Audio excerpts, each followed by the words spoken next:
डरावनी डायरी।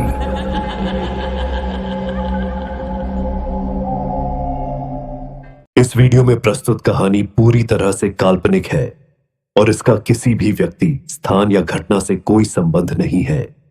यह केवल मनोरंजन के उद्देश्य से बनाई गई है।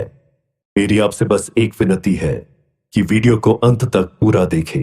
धन्यवाद।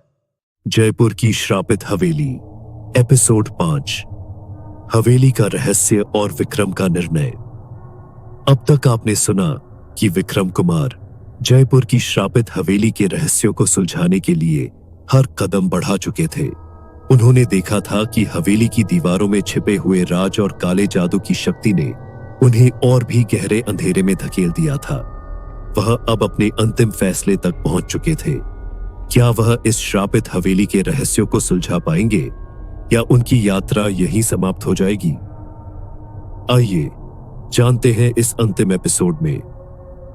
विक्रम ने साधु से पूछा, तुम क्यों नहीं चाहते कि मैं इस हवेली का रहस्य जानूं? साधु ने जवाब दिया, यह रहस्य तुम्हारे जैसे किसी इंसान के लिए नहीं है। हवेली की शक्ति और श्राप को समझने के लिए एक अलग तरह की सोच चाहिए। अगर तुमने इसे जानने की कोशिश की तो तुम भी हवेली के काले जादू का हिस्सा बन जाओगे। लेकिन विक्रम ने साहस दिखाते हुए कहा, अगर मैं इसे नहीं जान पाया तो यह रहस्य हमेशा मेरे साथ रहेगा। मैं अपने डर पर काबू पाकर इस हवेली के श्राप को खत्म करना चाहता हूं। साधु चुपचाप खड़ा रहा, जैसे वह विक्रम के फैसले का इंतजार कर रहा हो। कुछ पल के लिए हवेली के भीतर घना सन्नाटा छा गया। फिर अचानक साधु ने धीमे से कहा, तुमने जो रास्ता चुना है वह तुम्हारे लिए चुनौतीपूर्ण होगा, लेकिन अगर तुम सच में इसे खत्म करना चाहते हो तो तुम्हें हवेली के दिल तक पहुंचना होगा। विक्रम ने खुद को तैयार किया और साधु की ओर कदम बढ़ाया। वह जानता था कि अब वह हवेली के सबसे गहरे हिस्से में जाएगा, एक जगह जहां वह कभी नहीं पहुंच पाता अगर वह सच में डर से पीछे हट जाता। विक्रम ने हवेली के अंदर के एक और दरवाजे की ओर बढ़ना शुरू किया, जो उसके लिए हमेशा बंद था। जैसे ही उसने दरवाजा खोला, वह एक विशाल हॉल में पहुंच गया। इस हॉल में चारों ओर भूतिया प्रतीक और अजीब सी आकृतियां बनाई गई थीं। हॉल का माहौल पूरी तरह से खौफनाक था, लेकिन विक्रम ने अपनी हिम्मत नहीं हारी। यह हॉल हवेली के उस रहस्य का केंद्र था जिसे विक्रम अब तक नहीं जान पाया था। यहां पर वह संकेत थे जो हवेली के श्राप को जन्म देते थे। विक्रम ने दीवारों पर उकेरे गए संकेतों को गौर से देखा और उसकी आंखों के सामने एक दृश्य उभरा।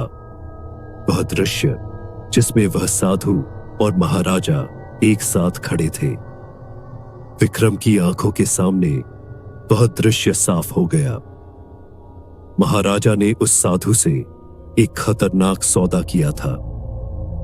वह सौदा हवेली में एक अजीब सी शक्ति लाने के लिए था, एक ऐसी शक्ति जो हवेली को जीवित रखे, लेकिन इसके साथ जुड़ी आत्माएं अनंत काल तक वहां बंद रहे।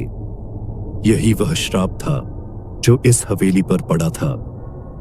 विक्रम ने इस रहस्य को जान लिया, लेकिन अब उसे एक निर्णय लेना था। क्या वह इस श्राप को खत्म करने के लिए अपनी जान जोखिम में डालेगा या फिर वह हवेली को वैसे ही छोड़ देगा जैसा वह है? विक्रम ने ठान लिया कि वह इस श्राप को समाप्त करेगा।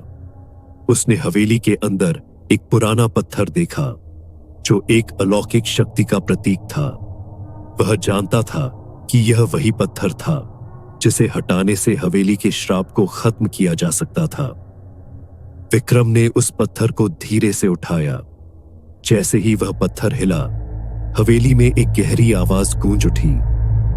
यह आवाज उस श्राप का हिस्सा थी जो अब खत्म हो रहा था। विक्रम के हाथों में वह पत्थर था और अब हवेली का भविष्य उसके निर्णय पर निर्भर था। अचानक हवेली में एक तेज हवा का झोंका आया और वह साधु सामने खड़ा हुआ। साधु ने कहा, तुमने जो किया वह तुम्हारा अंतिम फैसला था। अब हवेली का श्राप समाप्त हो चुका है और तुम यहां से सुरक्षित निकल सकते हो। विक्रम ने गहरी सांस ली और समझा कि उसने सही किया था। हवेली का श्राप अब टूट चुका था। विक्रम ने एक आखिरी बार हवेली को देखा और फिर वहां से निकलने के लिए कदम बढ़ाए। विक्रम कुमार ने असुर हवेली से बाहर कदम रखा। हवेली की दीवारों पर अब वह भयावह चुप्प नहीं थी और आसपास का माहौल भी शांत था। विक्रम ने यह समझ लिया कि कभी कभी हमें अपनी जिज्ञासा और डर का सामना करना पड़ता है ताकि हम किसी बड़े रहस्य को सुलझा सकें। विक्रम का सफर समाप्त हुआ और हवेली का रहस्य भी। जयपुर की श्रापित हवेली अब इतिहास बन चुकी थी। आप सुन रहे थे जयपुर की श्रापित हवेली और यह थी विक्रम कुमार की यात्रा, एक ऐसी हवेली की जिसे अब कोई नहीं डराता। दोस्तों, यह देखकर खुशी होती है कि 98% लोग हमारे वीडियो देखते हैं, लेकिन थोड़ा दुख भी होता है क्योंकि आप में से बहुत से लोग सब्सक्राइब नहीं करते। अगर हमारा कंटेंट आपको पसंद आता है, अगर हमारे डरावने किस्से और कहानियां आपके रोंगटे खड़े करते हैं, आपको एक अनोखा अनुभव देते हैं, तो सब्सक्राइब जरूर करें। आपका एक सब्सक्रिप्शन हमारे लिए हौसले का काम करेगा और हमें और भी खौफनाक और रोमांचक वीडियो बनाने की प्रेरणा देगा।